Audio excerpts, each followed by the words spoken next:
A nossa terceira questão do Mackenzie diz o seguinte: no circuito representado a seguir, o gerador de força eletromotriz 10 volts, então vamos lá, E igual a 10 volts, é ideal.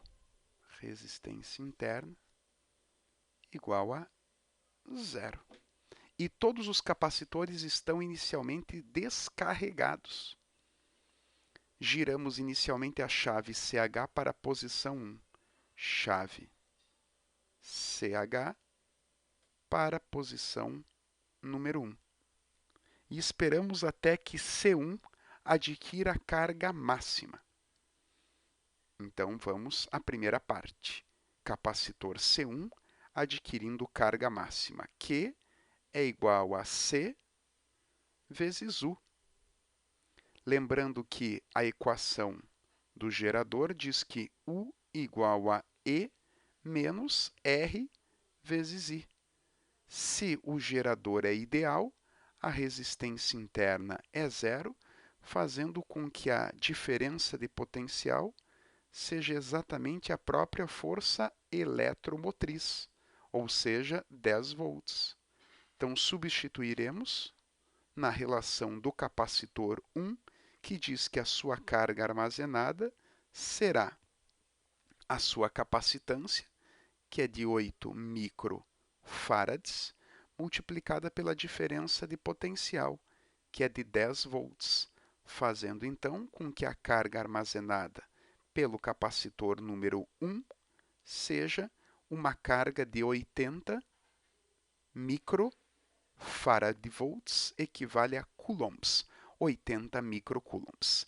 Essa carga armazenada pelo capacitor 1 poderá ser utilizada no restante da questão, que diz o seguinte: a chave CH é então girada para a posição 2. A nova diferença de potencial entre as armaduras de C1 será igual a. Quando nós fecharmos a chave em 2, nós teremos os capacitores C2 e C3 associados em série. Então, como é que ficaria o nosso esquema com a chave CH2 fechada? O capacitor C1 estará associado com o capacitor equivalente da série entre 2 e 3, que eu vou dar o nomezinho de C23. E agora, esses dois capacitores ficarão conectados em paralelo entre si.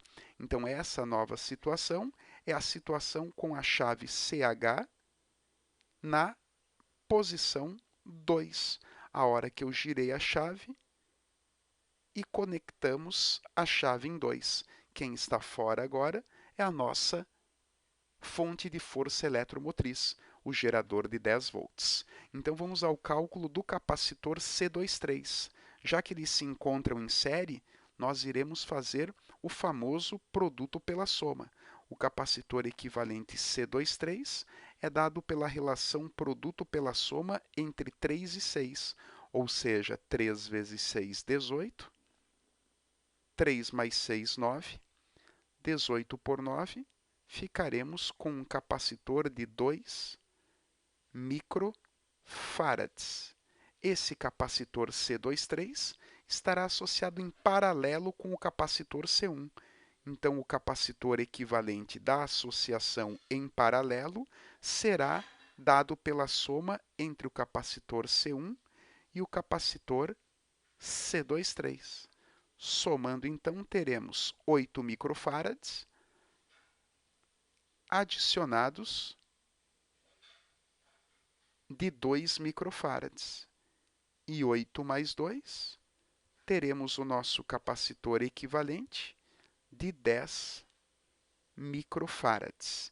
E esse capacitor equivalente terá disponível para ele uma carga de 80 microcoulombs, fazendo com que a gente possa descobrir agora, através da relação Q igual a C vezes U, qual vai ser a nova diferença de potencial da nossa associação. A carga é de 80 microcoulombs, a capacitância equivalente da associação é de 10 microfarads e a diferença de potencial que nós teremos agora será de 8 volts. Então, confira a pergunta no enunciado. A nova diferença de potencial entre as armaduras de C1 vale. A diferença de potencial será de 8 volts. Espero que vocês tenham acompanhado a resolução de mais uma de nossas questões e qualquer dúvida fique à vontade para nos adicionar no grupo fechado no Facebook chamado Física 2. Lá estaremos disponíveis para trocarmos os nossos conhecimentos. Um grande abraço do professor Samuel. Até a nossa próxima questão.